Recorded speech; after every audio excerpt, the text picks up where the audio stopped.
The brand was born in 2002 when we were 19. We were in uni then. Because I remember when you started, we were being laughed at. Why would you listen to a 19-year-old boy and why would you want to wear his clothes? So, I mean, it took a lot of convincing. We had a lot of perceptions to change. I think we've been able to do that in the last 11 years. Initially, we used to bring in shirts from the UK, from America when we travel and stuff. And so we were selling ready-to-wear clothes, basically. And we realized that for every 5 shirts we sold, 3 will be returned for a fitting. Either the sleeves were too long, the chest was too big, and stuff like that. So that was like an indication for us that people were actually moving from baggy clothes to fitted clothes. And the suppliers in the UK weren't selling fitted clothes. Everyone was just selling big clothes. So what we did was we took one of these shirts, then we gave it to this tailor that used to do the fittings for us. And we said to him, if you can replicate this, then we're in business.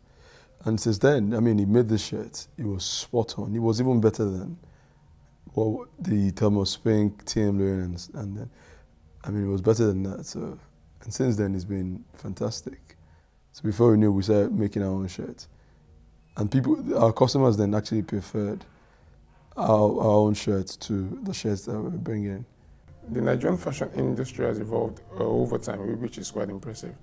But we're going to speak for ourselves. No particular industry or council has supported us. I mean, so, and I'm sure every Nigerian designer would say that. Everyone always has to like prove himself, speak for himself. Because I mean, the only way you can get noticed is if you prove yourself. In regards to our fashion show, I think as Africans is more than being creative with the clothes. Africans are known for drama, so because over the years you watch FTV go for fashion shows, so we thought these guys did actually the same things for over 40 years in the West or so. So we thought we should bring something different to the catwalk. I mean, we have never really had a show abroad, but I can imagine bringing a lot of drama and stuff on the runway, which is quite interesting because I mean, Africans are known to be vibrant and colorful and stuff. I think the inspiration comes from the fact that we don't want to do what we've seen over the years. We want to do something new. So, so it depends on what show we're doing, and it depends on the mood we are at that particular point. I mean, that's the only way we're gonna know what drama or what effects we're going to have on stage. I think Africa has a lot of stories to tell. So what we try to do is incorporate this in our shows and make it more theatre-like as opposed to just a runway show. And that way you get the crowd applauding. We produce only 30% of our garments in Nigeria, which is not meant to be so. The long-term plan is to produce 100% in Nigeria. Yeah, so basically, I mean, we've changed the mode of production in regards to the retail. Where we were producing handmade suits, right now we're using production lines for larger quantities and turnaround time is quicker, basically. So I mean, that stops us from losing money because we've actually been losing money without a retail space. We have always wanted to open a flagship store because we did bespoke tailoring for 10 years. So naturally, we couldn't contain the orders anymore. So it was only smart we opened a retail space. So now we do 70% retail, we do 30% bespoke. As twin brothers, we have disagreements. It is very normal. I mean, I think it's a marriage as meant to be, but people have always come to us to ask, how do you guys pull this off? 11 years is still in business, do you guys ever fight? Of course we fight. If we don't disagree, I don't think the brand would be where it is today. I mean, initially it wasn't that easy, but now as we've gone retail, we've been able to agree that he's into management, I'm into the creative part of it. I mean, that way everybody knows, both of us, we all know, this is what you need to do, this is what I need to do, basically. Yeah, so that's it really, it's like knowing your job, and everyone knows, both of us know, if this goes wrong, then it's you, then if that goes wrong, then that's you. What has kept us going, I think, is it's innovation, really. I mean, it might sound like a cliche, but it's just innovation, innovation, innovation.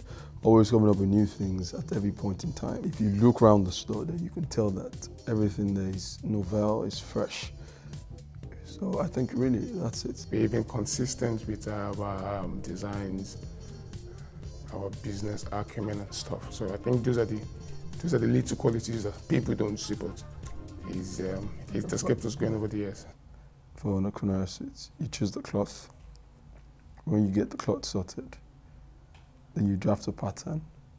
When you draft a pattern, then there's the pattern that would inspire the full suits that you could use to make your first sample for the customer to wear. So you can try it on to see where the issues are. Once you perfect the sample, then you can transfer it to reality, basically. Our greatest achievement to date is the fact that we have been accepted. The guys that still patronize the Okunare brands, these are people that still travel. They have access to international brands, but they know that it's time for us to create something African. So I think it's more than the award, it's more than the accolades and stuff. It's the fact that the brand is accepted around Nigeria. If you look around, we've made, if you like, we've made the Nigerian man more aware that it needs to look smart, it needs to look good. So basically, yeah, I think that's an achievement. One of our greatest achievements is also that we have inspired thousands of young men and women to go into fashion. As I said, it wasn't a career that the guy next door would want to do, especially a guy. No 19-year-old guy wanted to go into fashion. It was seen as an unserious career, but it's very serious. I mean, it's a multi-billion-dollar business, massive, it's huge. Advice for younger ones. I think the greatest advice I would say is you have to stay true to yourself. You have to be original. You have to be innovative, because these are things that will sustain you in business. If you're not, before you know it, you're out of business, basically. So you have to stay true and you have to believe in yourself, in your own designs, your own ideas. It's very important, even beyond fashion.